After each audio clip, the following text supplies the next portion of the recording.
Hello, viewers. Namaste. This is Dr. Aparna. I am an Ayurvedic psychotherapist. I'm a passionate Ayurveda and psychotherapy infopreneur, Ayurpreneur, and medical writer. In my pursuit to address, promote, and propagate Ayurveda and psychotherapy globally, I come up with discussions on Ayurveda, mental health, and psychotherapy. I have two podcasts, namely the Ayurveda podcast and Mind Your Mental Wellness podcast. So we have discussions on both these podcasts. So today I'm going to answer most frequently asked questions. I am most frequently asked about what is emotional metamorphosis. So let's understand and perceive and discuss what is emotional metamorphosis. So before discussing or comprehending emotional metamorphosis, we have to comprehend the word meaning of what is metamorphosis and where did I get the word from. So see, there is something called biological metamorphosis. That means in biology, metamorphosis is a profound change in the form or structure of an organism during its development from an immature stage to an adult stage. So, this process is common in many insects, amphibians, and other animals. So, for example, a caterpillar undergoes metamorphosis to become a butterfly.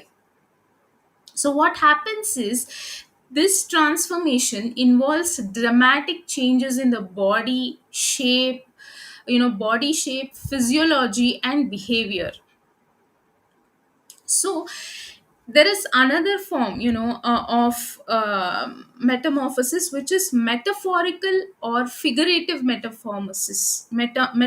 So metamorphosis can also be used metaphorically to describe a significant and often sudden change or transformation in something which is non biological as well. So, this can refer to changes in character, appearance, or even societal structures. So, overall, whether it is biological metamorphosis or metaphorical metamorphosis or related to the mind and emotions, the metamorphosis is about change, growth, transformation on a fundamental level.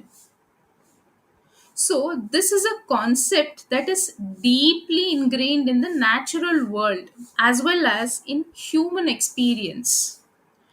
So, when I was on my explorational analysis, see, on emotional metamorphosis, I incidentally happened to bump into two novels so that I haven't read so far.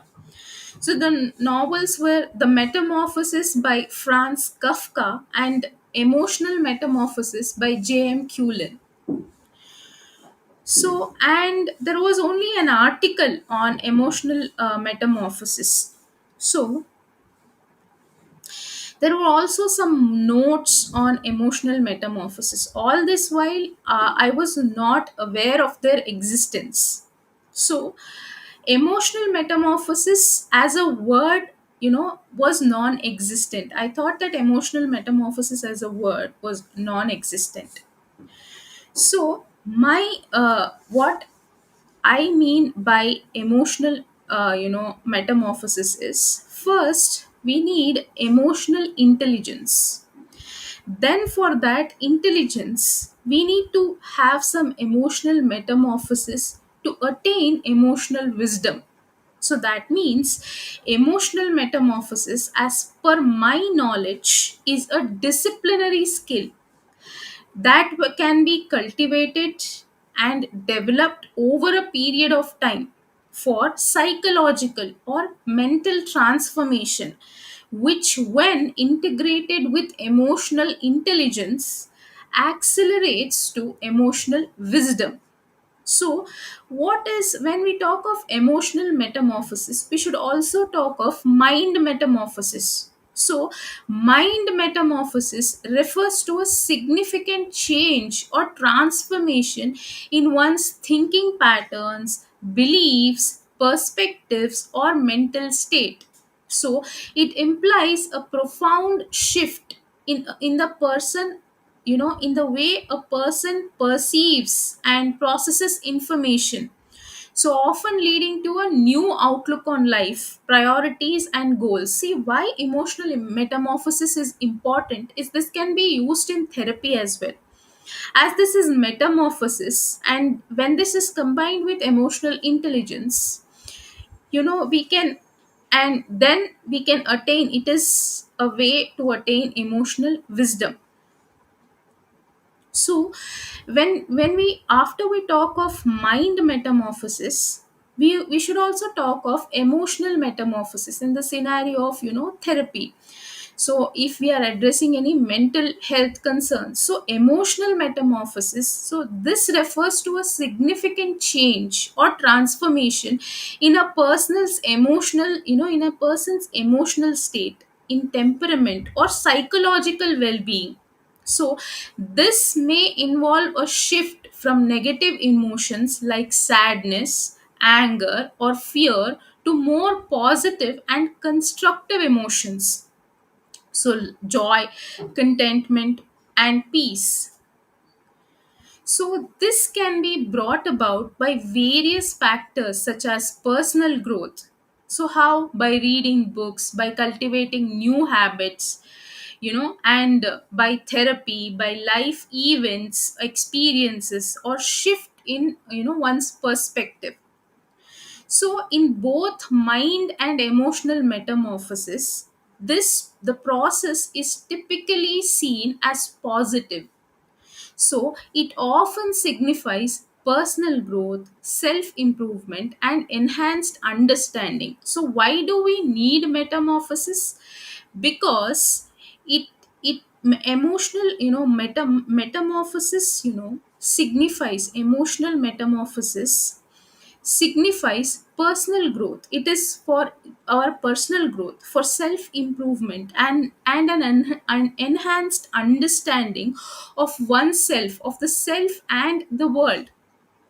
However, it is important to note that metamorphosis can also be a challenging process. This is not easy, so, as it often involves leaving behind familiar patterns and embracing the unknown. So, you are learning new things and you are unlearning. So, it involves both unlearning and learning. And there is something called as mindset metamorphosis. So, mindset refers to the established set of attitudes, beliefs, and assumptions that shape a person's thinking and behavior. So, this is mindset. So, a mindset metamorphosis will involve a profound and often intentional shift in these, underlying mental frameworks. So, mindset is an underlying mental framework of the established set of attitudes, beliefs, and assumptions that shape a person's thinking and behavior. So, if we are talking about mindset metamorphosis, we're talking about a profound and intentional shift in these underlying mental framework. So, for example, see, this transformation may occur as a result of personal growth, introspection, learning, or significant life event. So, it often leads to a change in how a person views themselves, their capabilities, and the world around them, and also the situations. You know, for example, someone with a fixed mindset which believes that abilities are innate and unchangeable, so they may undergo a mindset metamorphosis to develop a growth mindset, which believes that abilities can be developed through effort and learning. So, there is another form of metamorphosis which is also called habit metamorphosis. So, habits are recurrent, automatic behaviors that are typically learned through repetition. So how can we make a habit? To repeat the process. So by repeating it, by consistently repeating it. So, a habit metamorphosis involves a significant and deliberate change in one's established routines and behaviors. If you have to make a habit of, waking up early, or if you have to make a habit of going bed early, or if you have to make a habit of changing your diet and lifestyle, all this, so this transformation often requires conscious effort, discipline, and consistency. So, this may involve breaking old unproductive habits and replacing them with new positive ones, so more positive ones. So, this requires unlearning and then learning. For example, someone trying to improve their physical fitness might undergo a habit metamorphosis by incorporating regular exercise into their daily routine while cutting back on unhealthy behaviors.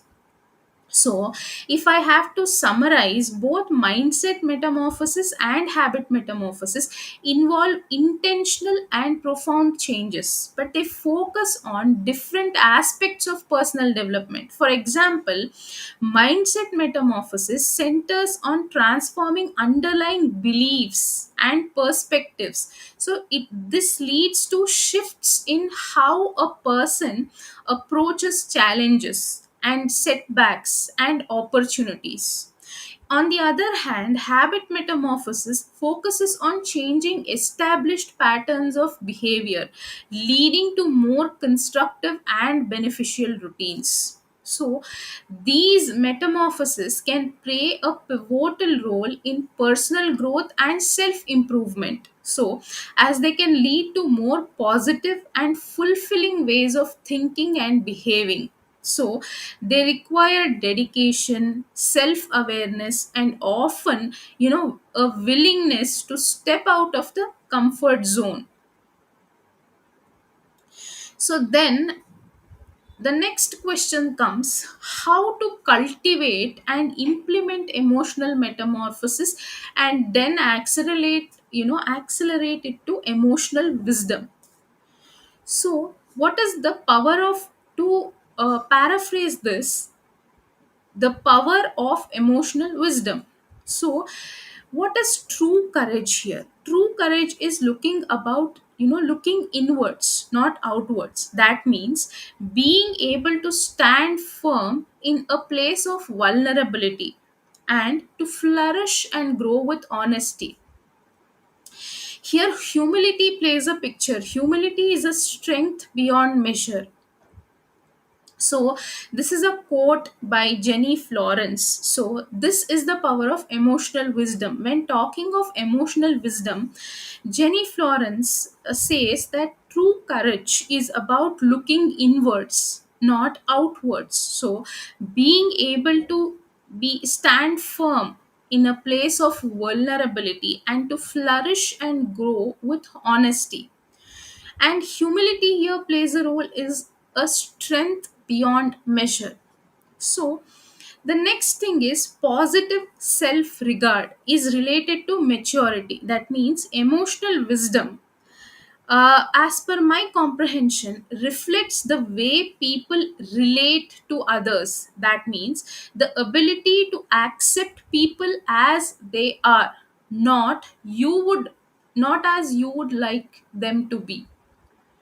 So, positive self regard is important. That means, in a way, this can be seen as the height of wisdom to enter the skin of someone else. You might have heard, you have to wear someone else's shoes to understand. So in the same way, the height of wisdom is to enter the skin of someone else and to understand what people are like on their own terms, rather you judging them always. So the ability to accept, emotional wisdom is the ability to accept people as they are, not as you would like them to be.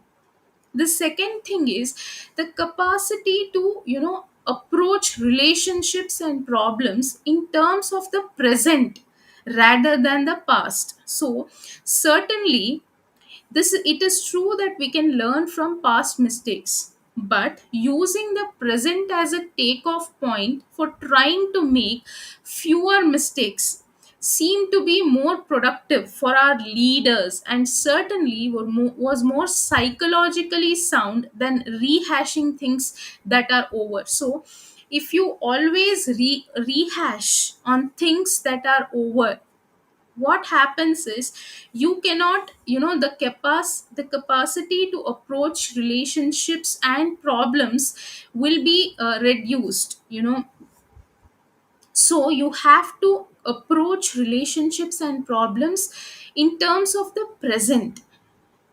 Learn from past mistakes, but don't hold on to the past, don't rehash things that are over. So, the next thing when we talk of emotional wisdom, the ability to treat, those who are close to you with the same courteous attention that you extend to the strangers and casual acquaintances.